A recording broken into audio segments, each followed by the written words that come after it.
Chapter 8. For a heartbeat, nothing moves, just the rain and Martha's grip on my wrist and the line of lanterns cutting white holes into the storm behind us. Then Louis raises a hand, just a small gesture with 2 fingers, very lazy. The guards don't charge, don't shout, they just tighten. Shields shift, spares angle. The line hardens across the street like a door being pushed shut. Martha exhales through her teeth. "Of course," she mutters. "Of course what?" I ask, because if I don't say something, I'm going to start screaming.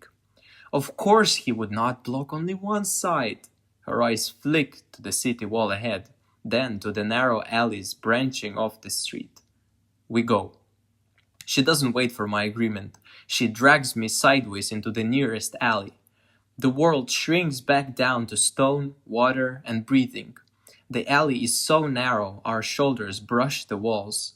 A broken crate floats past our feet, riding the little river the rain has carved between the cobbles. Somewhere behind us, someone whistles. 3 sharp notes, and somewhere else someone answers with 2. Are they calling dogs? I wheeze. Oh, mon cher, we are the dogs. Martha throws over her shoulder. He is the king. Great, comforting. We burst out onto another side street.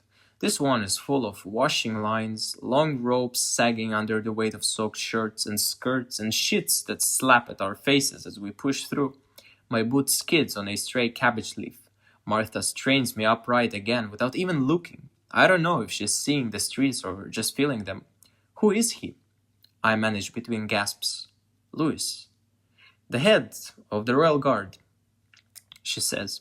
Captain, commander, errand boy, choose a title. She ducks under a low arch, while I slam into it with my shoulder and see stars. The crown points him at problems. He fetches, like a good Shian.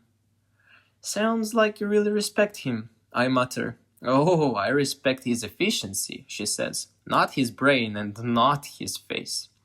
We cross a slightly wider road. For a second, I think we're clear, until I glance left and see another line of lanterns moving parallel to us between the buildings, like we're being drawn in pencil on a page and someone else is drawing beside us. Left is bad, I say quickly. Très observant, Martha replies and drags me right instead. My lungs are on fire now. Every breath is scraping. Each step feels like it's happening about 3 seconds too late. Martha's pace never falters. The only sign she feels this at all is the occasional little hiss when she hits a deeper puddle and cold water splashes under her cloak. Why does he hate you so much? I ask. Because if we're going to die, I want at least one answer. Because I put a bucket of kitchen slops on his head once, she says, in front of his first patrol.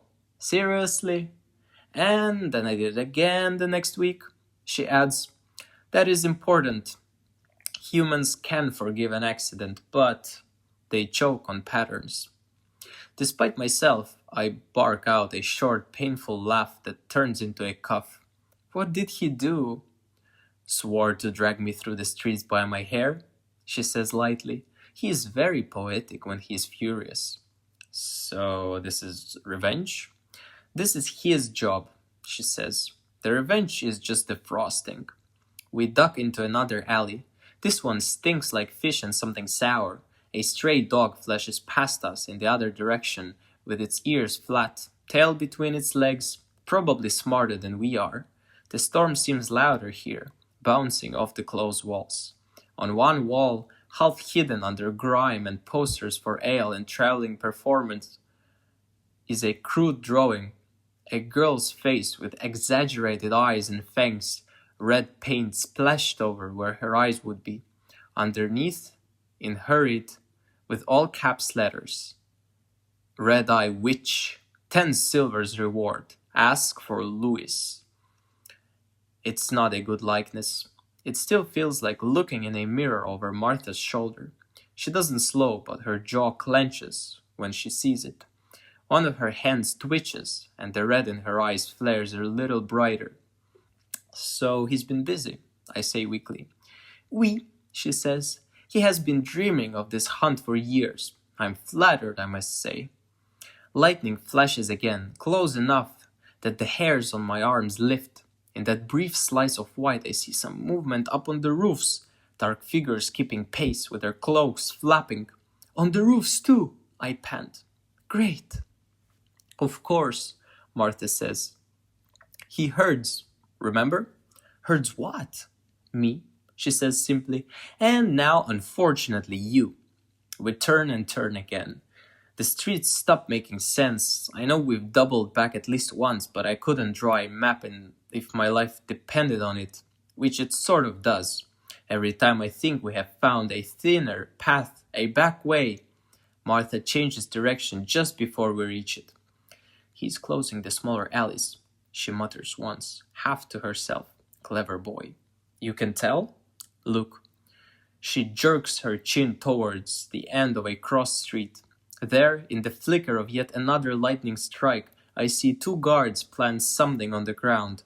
Not a lantern this time, but a disc of metal etched with symbols. It lights up when they touch the disc. It starts sending a pale sheet of energy across the mouth of the alley like a vertical puddle. A man carrying a basket of bread walks up to it, curses, and turns away. Blocking spells. Magical do not enter signs. He marks the streets he does not want us to use, Martha says, which means he knows where we are, or close. That's bad, right? Très, she says drolly. My legs are starting to shake. Every time we sprint, they protest louder. Every time we slow, my heartbeat bangs at my ribs like it's trying to escape. I'm leaving a trail of ragged breath behind me. Can't you, I don't know, teleport us? I whisper with my voice shredded. Through half a city warded by people who hate my kind, she whispers back. Bien sûr, Max. Let me rip my own head off while I'm at it. Just asking. I am running, she says. For me, this is teleporting. Martha suddenly turns left into a narrower passage I hadn't even noticed. It twists, zagging between buildings. The stone underfoot is uneven and cracked. Trash and broken crates float in the flooded middle. The walls here are higher, leaning over us like they're conspiring something against us. Something in my chest loosens. This looks right, hidden, easy to lose people in. We come around one last bend and run straight into the wall. It's not a metaphor, it's a real wall. 5 meters high, sheer stone, slick with rain, no doors, no ladders, no convenient stack of barrels, just vertical rock, and a few spots of moss clinging desperately near the top. We skid to a stop so fast I almost plow into Martha again.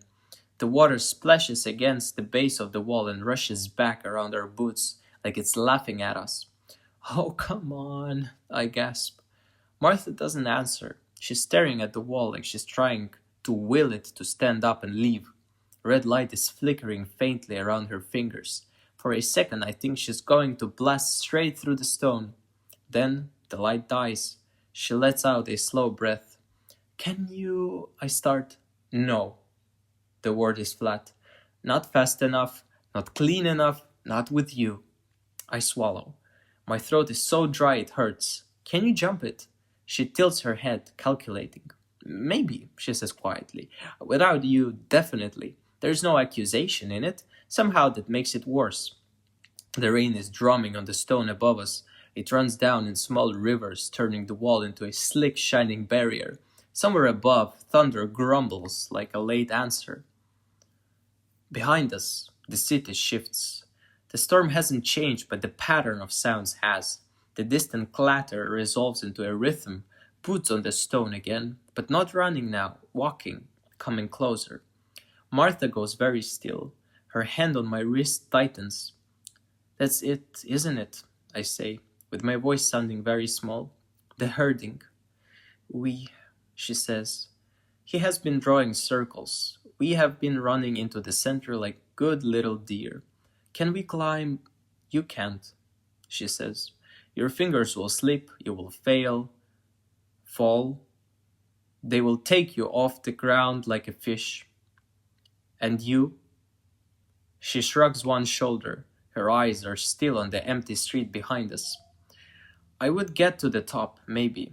Then they would shoot me off it. Cool. Awesome. Peak comfort. The boots get louder. Not a lot of them. This isn't a whole platoon like the others. But every step hits the same note, like a drum you hit in the exact same place every time. It's almost musical. Martha lets go of my wrist. For a second my skin feels weirdly naked where her fingers were. She steps in front of me, instead, just slightly, with her shoulders squaring. Stay behind me, she says. Sure, I say, because what else is there to do?